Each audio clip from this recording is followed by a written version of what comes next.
नमस्कार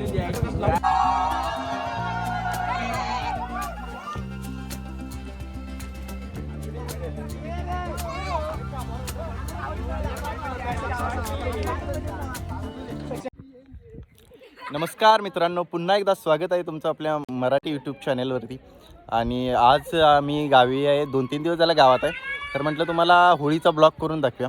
तर काल होळीचं दहन होतं, पण तुम्हाला होळीचं दहन दाखवायला जरा विसरलो मी, कारण का जरा मी कामात असल्यामुळं जरा मी दाखवू शकलो नाही. तर तुम्हाला प्रश्न पडणार होळीचं तुम्ही म्हणा आयला कसल्या कामात एवढ्या बिझी होतात. आता तुम्हाला काय सांगायला नको, दुसरी कामं आम्हाला कसली असतात ते. जरा गडिंगला गेलता हो, बाकी काय देख तो कसं सरमार सांगायला बाकी काय नाही.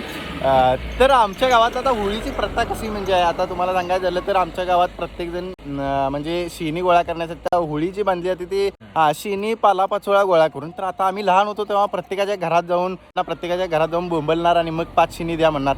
मग ते नाही दिली तर काय हे तुम्हाला दाखवतं. मग आमची पोरं इथं सगळे आता हे काय चालू आहे ही प्रथा मी तुम्हाला सांगणार आहे. इथं का अशा गाड्या अडवायला लागलीत किंवा काय हे सुद्धा मी तुम्हाला सांगणार आहे. पण आता जर शेणी गोळा करताना आमचं म्हणजे स्टार्टिंग कशी असते हे तुम्हाला सांगतो थांबा.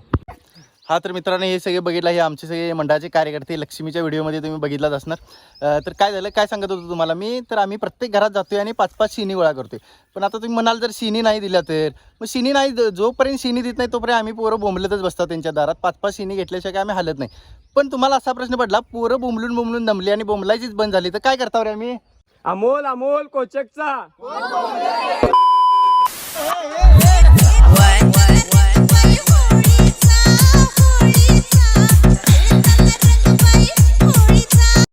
म्हणजे हे सुद्धा आहे. आणि अजून काय काय रे ते आपण म्हणते की काय बोंबलत नाही ते किटली बड़ा हरामी है. पडला चाकू कोण बोंबलत नाही तिथं बा टाकू. ट्रॅक्टर डबल ट्रॅक्टर कोण बोंबलत नाही ते ट्रॅक्टर.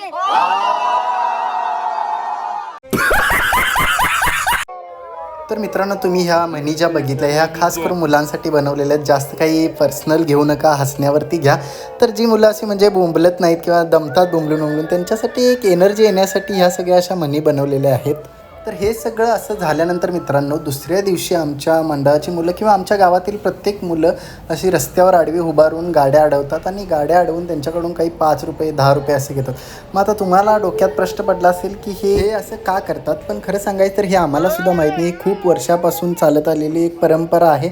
मग आता ही परंपरा कितपत योग्य आहे किंवा कितपत अयोग्य आहे हे आम्हाला माहीत नाही, किंवा ह्याच्यावरती आम्ही जास्त विचारही नाही केला का किती चुकीचं आहे आणि किती बरोबर आहे हे शोधण्यापेक्षा ह्या गोष्टीतून आपल्याला किती आनंद भेटतो हे शोधणं फार गरजेचं आहे. आणि ह्याच्यामध्ये काही असं चुकीचं नाही किंवा प्रत्येकावरती असं काही कंपल्सरी केलेलं नाही की तुम्ही 5 रुपये दिले पाहिजे, 10 रुपये दिले पाहिजे. जरी तुमच्याकडे पैसे नसले तरी आम्ही गाडी सोडतो. तर चला मित्रांनो, आता तुम्हाला दाखवतो कशा गाड्या अडवल्या जातात आणि कसे पैसे मागितले जातात. तिथे एका लाईनीत जा.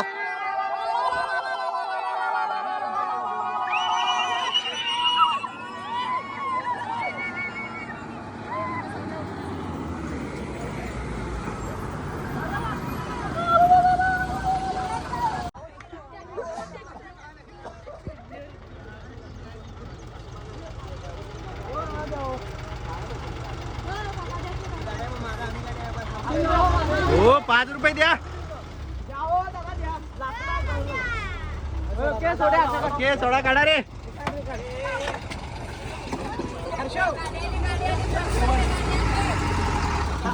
ग्रामपंचायत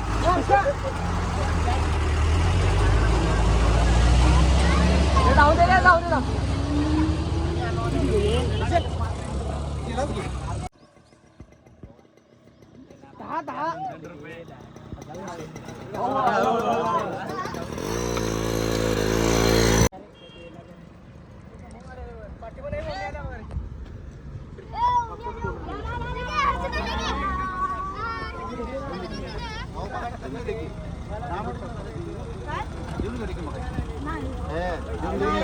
काय नाही असं तुम्ही अडव होता की द्यायला नाही मी मगाशी 10 मिनिटं देऊन गेलो की असं सगळ्यांनी देऊन गेलो असं करलं काय आता मी तुम्हाला सांगून गेलो तुम्हाला.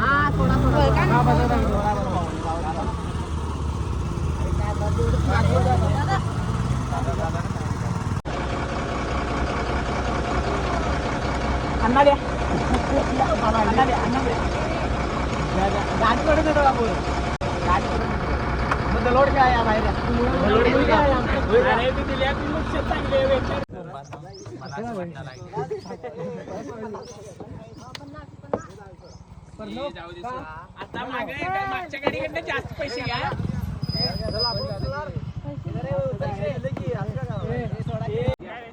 आणि तुम्ही बघू शकता आमच्या गावातले काही ब्लॉगर सुद्धा आलेले आहेत, पण आम्ही ब्लॉगरला सुद्धा सोडत नाही, कारण का 5 रुपये 10 रुपये काहीतरी घेतल्याच्या पर्याय नाही हो, कारण का रात्री पार्टी केली जाते. बस तुम्हाला काय पाहिजे पाहिजे काढून घ्या. हे काढा रे काढा ते. अक्षयच हॅपी फॅमिली. हा व्हिडिओ येणार 100% 2 दिवसात. तर मित्रांनो, हे जे तुम्ही बघितलात हे फक्त आमच्या एका मंडळाचं होतं. आता तुम्हाला आम्ही आमच्या गावातील काही दाखवतो व्हिडिओ. तर हे बघा मित्रांनो, गावामध्ये किती गर्दी झाली तुम्ही बघू शकता आणि किती प्रेमाने पैसे मागितले जात आहेत हे सुद्धा तुम्ही बघू शकता.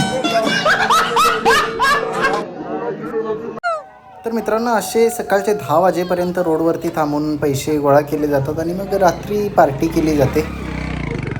हा हा, हे पैसे भरपूर बघा मित्रांनो, बघताय तुम्ही. आजचे धुलवडीचे कमवलेले हे पैसे आहेत. काय आणणार रे मग आज पार्टीला? मग आज जोरात आहे बाबा. तर मित्रांनो, अशी होती आमच्या गावाची धुलवड. तर हा व्हिडिओ तुम्हाला जर आवडला असेल तर लाईक, शेअर आणि सबस्क्राईब करायला विसरू नका. आणि हा बोंबलायला सुद्धा विसरू नका.